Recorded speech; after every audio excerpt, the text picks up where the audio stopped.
AM 1460 WXBR Tuesday morning, here with you in the Metro South Morning Show. Peter Czymbor and Mike Pava here with you. This Saturday night at the Androscoggin Bank Coliseum in Lewiston, Maine, New England Fights NEF 7 event takes place, an evening of mixed martial arts cage fighting. Headlining that event is UFC and Bellator veteran Marcus Davis as he takes on Darius Hayliger. And joining us now via the telephone is the man who will be headlining this event, the Irish hand grenade, Marcus Davis. Marcus, thank you for joining us this morning here on WXBR. Thank you very much, Peter. Thanks for having me on. I appreciate it. Marcus, this potentially could be your final fight in your home state of Maine. I know it's a place you've fought a few times in recent years since that state has allowed mixed martial arts competition to take place legally. What's it like fighting in Maine? Your last bout was in Maine at the Coliseum, nationally televised on Spike TV as part of a Bellator show, and it just seemed like you were the most popular guy in the entire state. Yeah, no, it's kind of refreshing for me for the fact that I've played the bad guy for my whole career, in that, I've traveled to other countries. I hold the record still in the UFC for the most, I've fought in more countries than anybody else. So I've always been the bad guy and, going on into, other people's territory and beating up the hometown kid doesn't, weigh over so well. You get lots of boos and threats and stuff like that. So it's refreshing to be able to come home to my hometown of the state of Maine and be able to perform in front of a non-hostile crowd. So, no, I love it. I feel blessed. Once again, we're chatting with Marcus Davis here on AM 1460 WXBR. Takes on Darius Hayliger this Saturday night at the Androscoggin Bank Coliseum in Lewiston, Maine for New England Fights NEF 7 event. Is it possible that this is your final fight in your home state in your career? I mean, you never know what could happen. I mean, but people who have kind of followed me or anything know that I did recently sign basically the rest of my career away to Bellator. So after this fight, I will be fighting for Bellator from here on out. And they have told me that they are definitely want to come back to Maine because that last show that they did here, they had such a response. And, not just Lewiston, they're targeting my hometown of Bangor. So, I'll keep my fingers crossed and hope that this isn't my last time to fight in Maine, but it very well could be. You just never know, and you can't bank on anything until that day you're standing in the ring. So, your most recent fight, which was at the Androscoggin Bank in Lewiston, Maine, where you'll be fighting this Saturday night, it was a nationally televised show against Joaquim Spirit Wolf on Spike TV as part of a Bellator event. Fight ended slightly controversially, or not slightly, very controversially. You were doing very well in the fight. You ended up not getting the win. It was ruled a no contest. Basically, it was ruled that you had kicked him in the groin, and that was deemed a legal blow, but not a flagrant blow, so they ruled it a no contest. What are your thoughts on that fight in retrospect? I'm sure emotions were running high in the immediate aftermath of that result being announced. What are your thoughts on that fight in retrospect, and has there been any talks about you getting a rematch with Spirit Wolf? Well, initially, obviously, I was pretty upset, and it bothered me because I knew that when I hit him, all I felt was belly, and it was no cup. And then I actually watched some of the video. When you see it from behind, it looks like it's going into the cup, and it was a knee. But when you saw the side videos, when they showed the actual, when you could see where the kinetic energy went into it, all went into his belt line, which is a legal blow. And the definition, there's no such thing as a low blow in MMA. There's just illegal contact to the groin. Sure. And looking at an actual scientific diagram of where the groin is located, that knee did not hit the groin. Absolutely did not hit the groin. So, and then there was a lot of play in there, his act that he did afterwards, like as if he couldn't get up and continue. The doctor told me afterwards he checked him out, and there was no bruising whatsoever around the cup area or anything, and the kid had a steel cup on, so there would have been bruising somewhere if that had hit the groin. And also, it was his diagnosis afterwards was that he suffered a panic attack. So either way, it's now in the past, and I just moved forward. As far as a rematch with Spirit Wolf, I have no idea what Bellator would, if they would even want that after that show he put on. I know they weren't too happy about that. I don't even know if he still has his job with Bellator. But they've already got plans for me, and their plans for me is in September I will be entering the lightweight tournament, and to be able to possibly fight for the championship for the Bellator's world title if I win the first 3 fights in the tournament.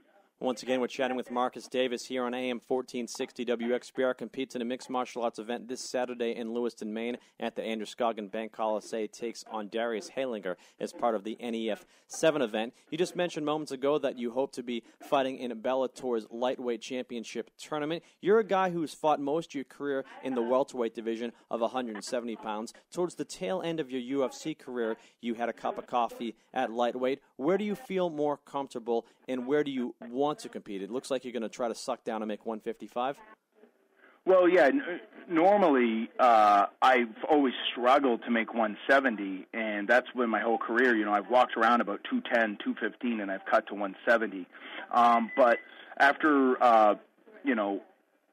continuous visits with my doctor and us narrowing down what some of my issues have been with as far as, some genetic stuff having to do with food and whatnot, some allergies, some other things that are involved in that whole situation. But anyways, since September, I never walked around heavier than 190, and now since the last time when I fought Spearwolf, I've only been over 180 pounds one time, and 2 weeks ago I was already at 170, which is my fight weight. So I actually panicked and started to eat as much as I could to try to put weight on, because you don't want to come in, much smaller than your opponent. But still, right now, I'm below 180 pounds. I don't think, that making 155 is going to be difficult, because I'm going to have the whole summer ahead, and my body will acclimate to below probably 170 pounds, where it seems to be settling now is at 170. And then, a 15-pound weight cut is easy for me as far as that goes. So I think that at 155 I have a lot of advantages as long as I'm healthy. I got, rather than always giving away reach, which I do my whole career, I've never fought anybody that has the same reach as me or less. I always give away reach at 170.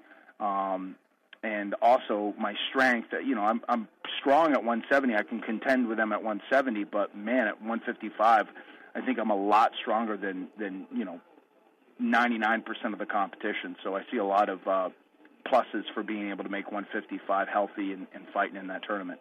Your opponent this Saturday night at NEF 7 in Lewiston, Maine is Darius Halinger. He's a guy who's fought more or less his entire career as a 170-pound welterweight. He's fought on a few NEF shows in the past. He's played the bad guy that you talked about earlier. He's come in and beat up some hometown guys and left town with the W. What threats does he present to you this Saturday night? He presents a lot of threats. He's very versatile. He's actually probably the most threatening opponent I've fought in a long time, in that, once again, his reach is very vast compared to mine. I mean, he's 6'2". I tell people I'm 5'10", but I'm only 5'9", and I've got a 69-inch reach, and I want to say his is probably somewhere around maybe 75 or something like that, or 76.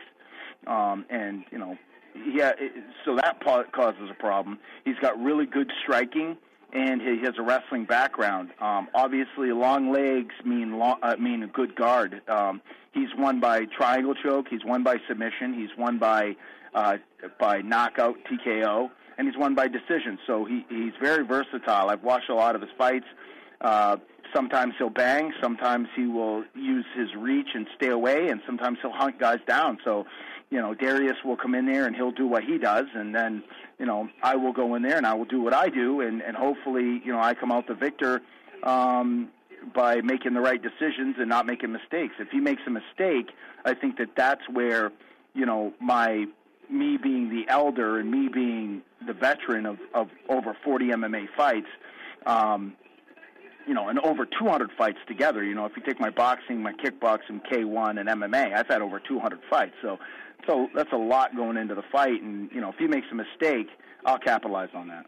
You mentioned your boxing career, which predated your mixed martial arts career. You're one of those guys kind of from the old school. You came in from one discipline and entered mixed martial arts, almost representing that discipline before evolving into a complete mixed martial arts fighter. Whereas on the other hand, Darius Halinger is a guy that came into the sport as a mixed martial artist, learning a little bit of everything to form himself into a complete, well-rounded fighter. Has it been difficult for you to adapt into the new era? Because you seem to have done it a little bit better than some of the guys from the old guard.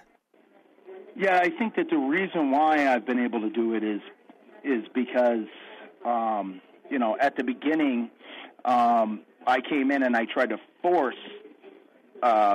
everything. Like, I was like, you know what, I'm going to be the boxer, and I got better hands, and I'm just going to sprawl and brawl, and I just had my mindset that I could be one-dimensional and still contend.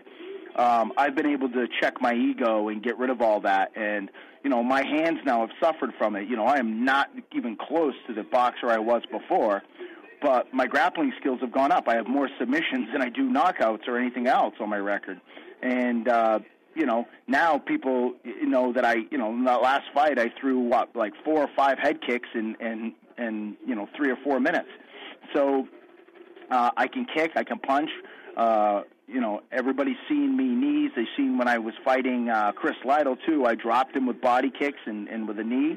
I'm just more versatile now, and makes me more dangerous. And Adarius, I think that he's good at everything, but he's not really excellent at one thing, And there are certain things that I do that, I'm willing to bet are better than most people in the world at those certain things.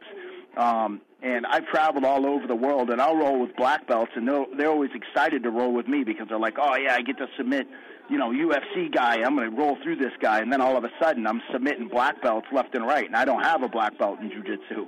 And they're, just blown away by certain things that I bring because I bring something a little different. So, once again, with that being said, I think that, as long as I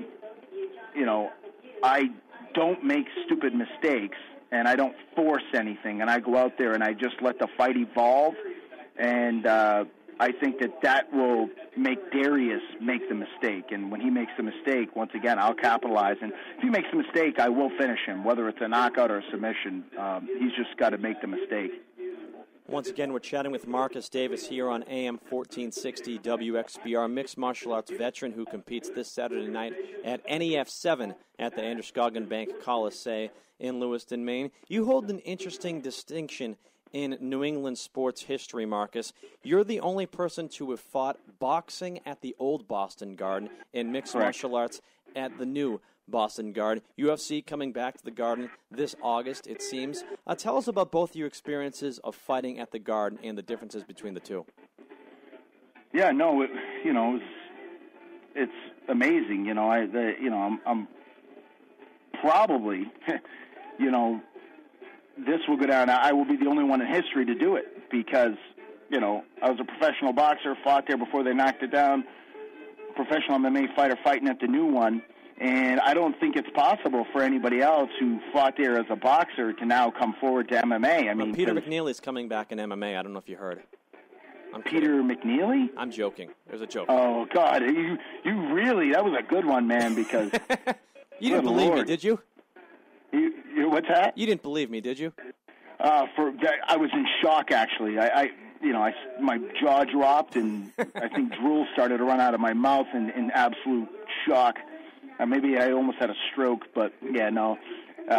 Peter McNeely couldn't even spell MMA, so I don't think it's a good idea for for him to even try to attempt mixed martial arts. I see Peter McNeely kicking around town sometimes, and you could be right on that one. But Marcus, getting back to the subject at hand, the fighting boxing in the old Boston Garden and MMA at the new Boston Garden. I know the result of the new Garden experience wasn't exactly what you wanted, but I'm sure the experience was something you take away positively.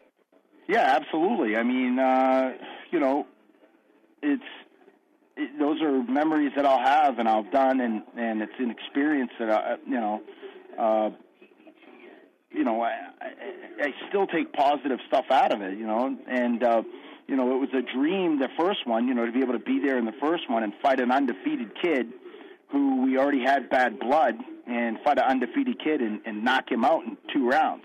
And then, flash forward and fight a guy that has now been number 1 in the world and fought for, the UFC title, and to be able to go in there, and I dropped him in the first round, and the thing was, I had some health issues. I don't want to make a bunch of excuses and stuff, but going into the fight in the first round, I won the first round, and then after that, my body just deteriorated, and then, in the third round, I just got caught in that choke, and I don't tap, so I went to sleep, but that will be kind of part of my legacy, is that, people will always remember that I was the guy that when you came to watch a fight, if you looked at the card and you saw my name, you at least knew that there was going to be, someone who was getting either knocked out or submitted, and it was going to be an exciting fight. So, once again, we're chatting with Marcus Davis here on AM 1460 WXBR. Marcus, you've been fighting professionally since 1993, first as a professional boxer who then transitioned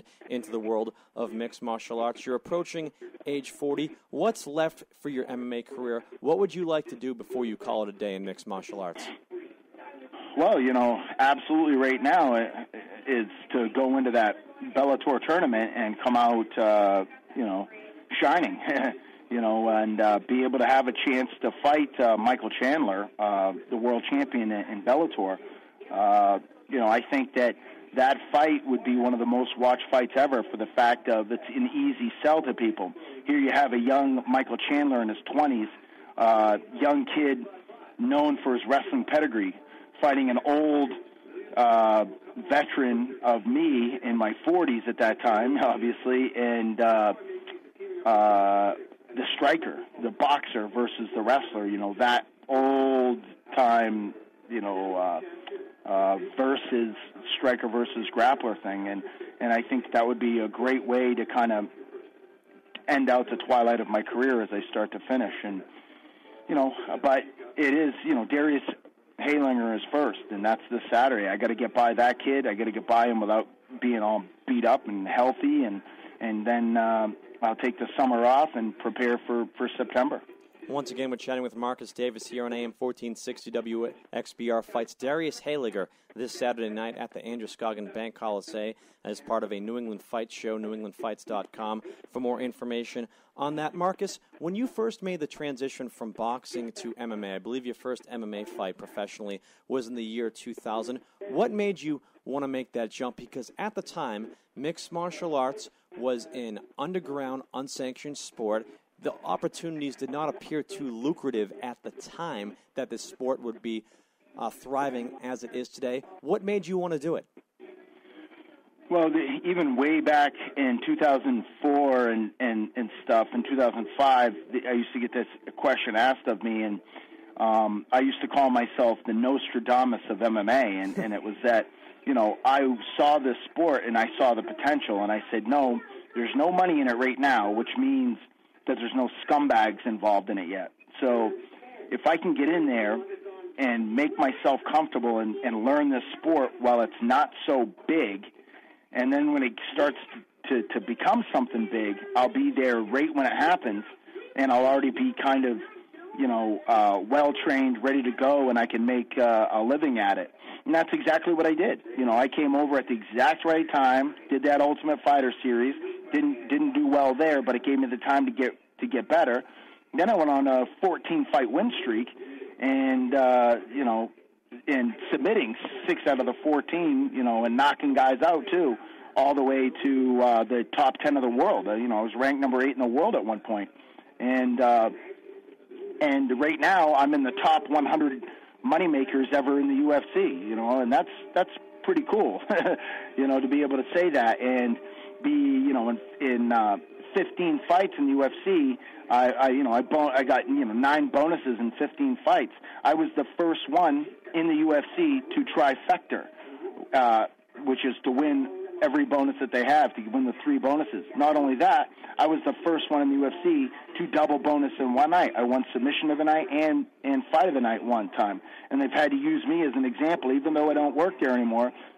They've been forced to use me as an example as the first one and the guy that does it. So, I went from really not having a whole lot, leaving boxing, to, paying for my daughter's college education and my kids all going to private school, being able to afford to put my kids in a great school. So MMA has been really good to me. As is the case in the UFC, no matter how many exciting fights you are in, if you do accumulate a few losses in a row, they're really forced but no other choice than to cut you, and that's what happened to you. The UFC ultimately had to sever ties with you as they made room for other fighters on their roster. What is your relationship in rapport with the brass at UFC nowadays?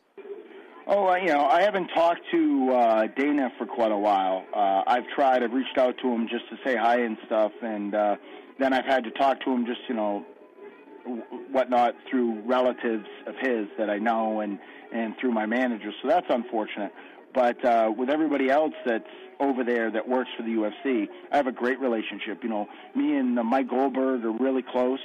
We talk often, and the rest of the crew that's behind the scenes, I still have contact with them. Greg Hendricks is a good friend of mine, and a lot of people don't know him, but he does just about everything you could imagine over there too. So I have nothing but positive stuff to do with the people that work for the UFC.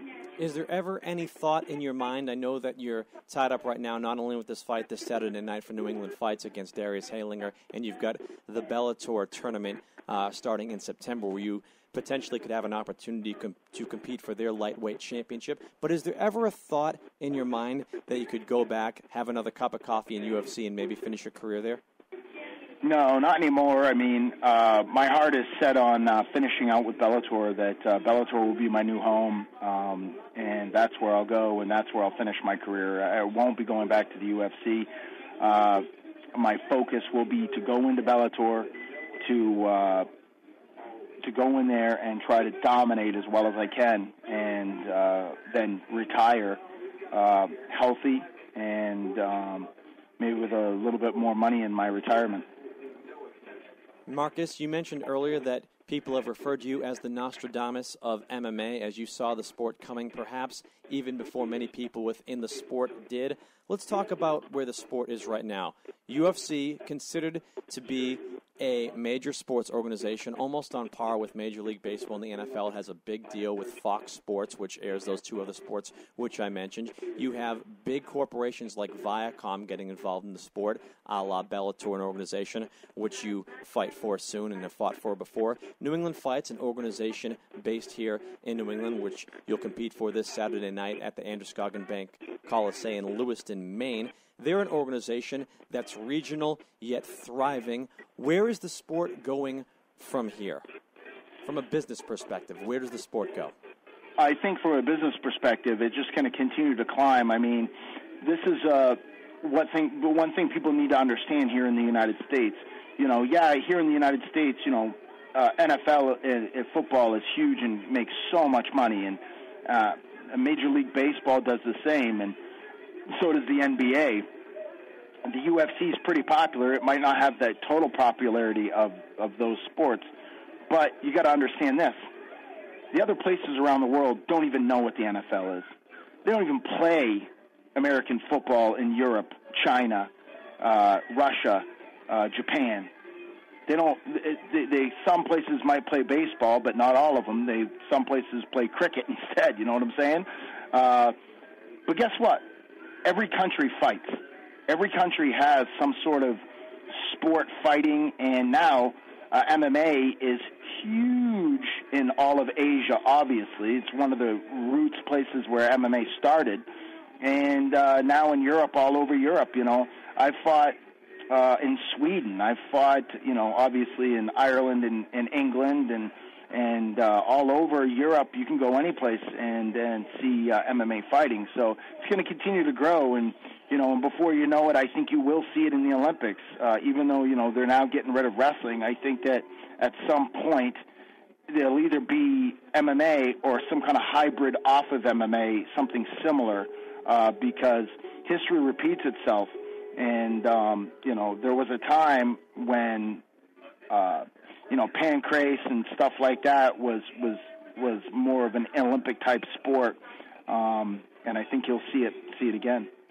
We've been chatting with Marcus Davis here on AM 1460 WXBR. Marcus, I want to thank you for coming on the show this morning. You can see Marcus in action this Saturday night at the Androscoggin Bank Coliseum in Lewiston, Maine, as he takes on Darius Haylinger as part of New England Fights NEF 7 event. More information on that fight can be found at newenglandfights.com. Marcus, before I let you go, any final words for our listeners this morning?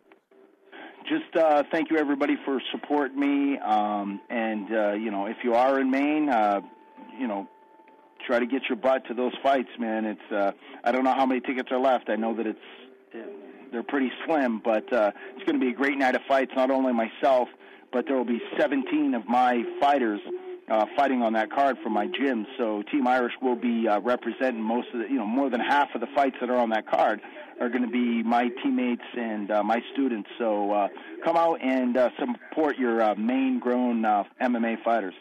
That's Marcus Davis joining us here on AM 1460 WXBR. You're listening to the Metro South Morning Show. We're going to step aside where Mike Pava provides us with a quick news update. Back with more of the show after this.